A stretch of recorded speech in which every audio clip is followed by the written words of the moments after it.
voici au Festival de l'Oiseau et de la Nature pour cette édition 2014. Nous sommes avec Kyriakos Kaziras. Bonjour Kyriakos. Bonjour David.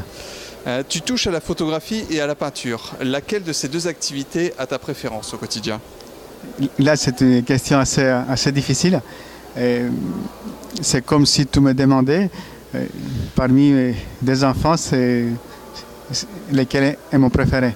J'aime les deux, mais je suis moins mauvais à la photo qu'à la peinture. Donc aujourd'hui, comme on est sur un festival photo, forcément, c'est ton activité photo qui est mise en avant. Le thème que tu présentes au festival se rapporte à l'Afrique. Est-ce que c'est un coup de cœur? C'est pas un coup de cœur, c'est mon premier amour. D'accord. Surtout sur la photographie. Beaucoup de voyages en Afrique?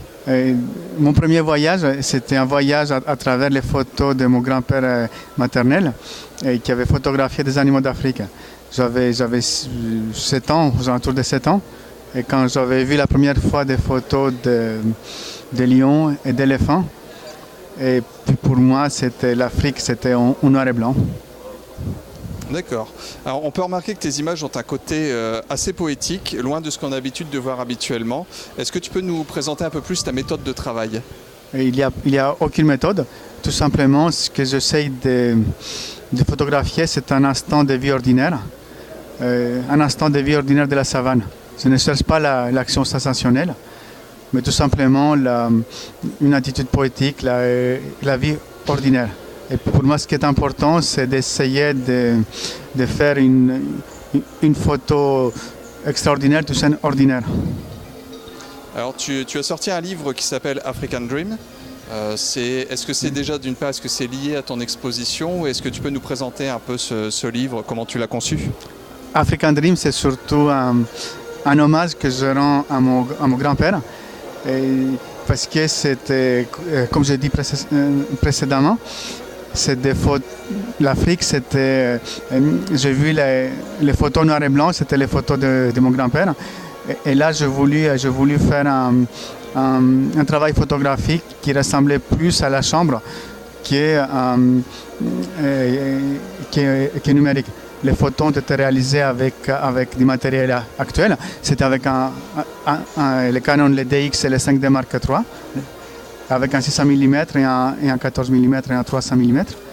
Et je voulais vraiment faire un travail comme si c'était à la chambre.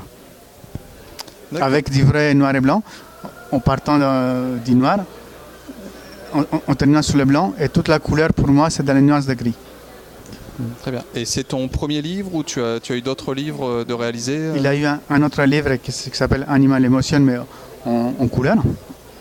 C'est mon premier livre en noir et blanc. Très bien. Et pas le dernier. Il y a un projet sur un autre livre qui sortira le mois d'octobre. D'accord, écoute, c'est ce que j'allais te demander justement pour clore cette interview sur les prochains projets.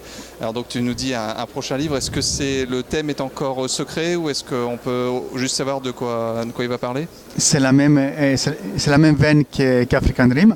Le titre, il va s'appeler White Dream. D'accord, et toujours sur le thème de l'Afrique, forcément. Sur les animaux. Sur les animaux, d'accord, pas forcément africains. Et pas d'Afrique, non. Pas d'Afrique, d'accord, ok. Eh bien, écoute, ça sera la surprise pour les gens qui vont voir mon exposition Salon de la photo à Paris en 2014. D'accord.